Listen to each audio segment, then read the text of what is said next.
The final press conference between Tyson and Paul wasn't your average pre-fight event. Tyson, who's often known for his outspoken demeanor, was surprisingly quiet and reserved. He kept his responses minimal, offering just 27 words to 4 questions. Host Ariel Helwani asked him if he was back in his Iron Mike form, and while Tyson responded simply with, "I'm just ready," the intensity behind his words was undeniable. There was a clear sense that Tyson was bottling up a storm, one that could be unleashed in the ring. Meanwhile, Jake Paul, in his typical fashion, tried to provoke Tyson. He confidently proclaimed, "I'm going to knock you out," an audacious statement considering Tyson's reputation. But what Jake might not have realized is that Tyson's silence is often more dangerous than any verbal threat. This is a man who has been feared in the ring for decades, a man whose quiet intensity speaks volumes. After the press conference, things took a dramatic turn backstage. Jake approached Tyson with the same confrontational energy, pushing the legend past his limits. According to onlookers, Tyson was visibly angered, his stoic demeanor breaking as he confronted Jake directly. A physical altercation seemed imminent, with the tension so thick you could cut it with a knife. The encounter was only diffused by the people around them, who had to step in to separate the two before things escalated. This was a reminder to everyone that, even in his late 50s, Mike Tyson's intimidating presence is as potent as ever.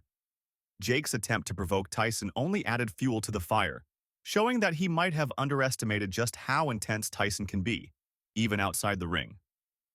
Throughout the press conference, Tyson's responses were brief but intense. When asked if he thought Jake was a manufactured killer rather than a natural-born fighter, Tyson didn't hesitate to confirm it. "That's what I said," he replied, refusing to elaborate.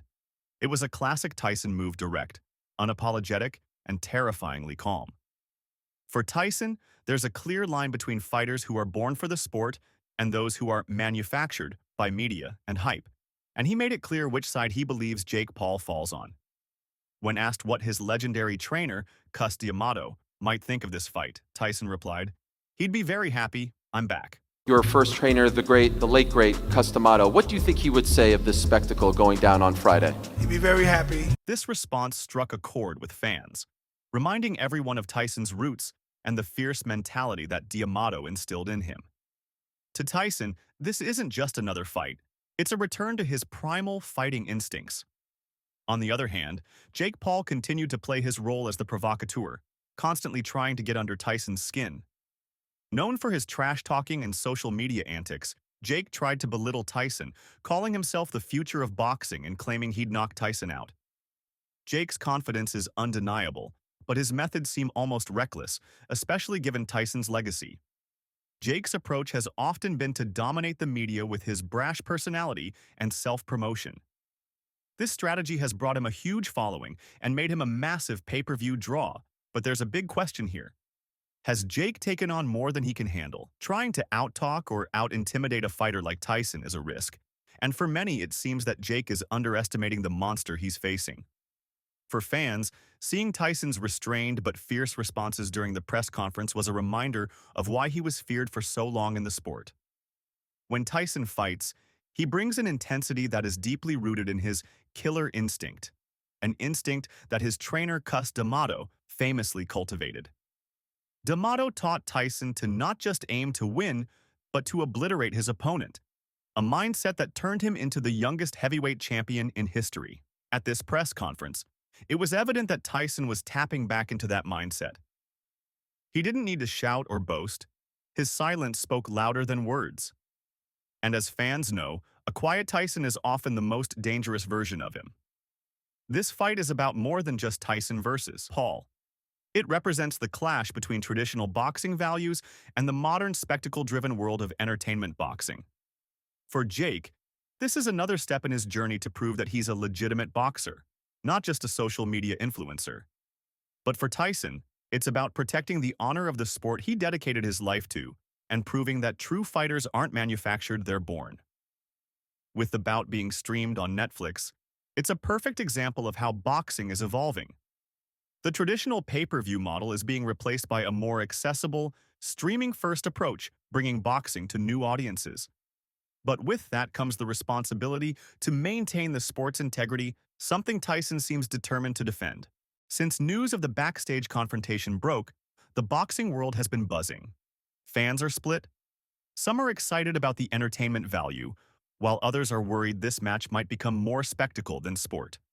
For longtime boxing purists, the idea of a legend like Tyson going head-to-head with an influencer like Jake Paul seems almost sacrilegious.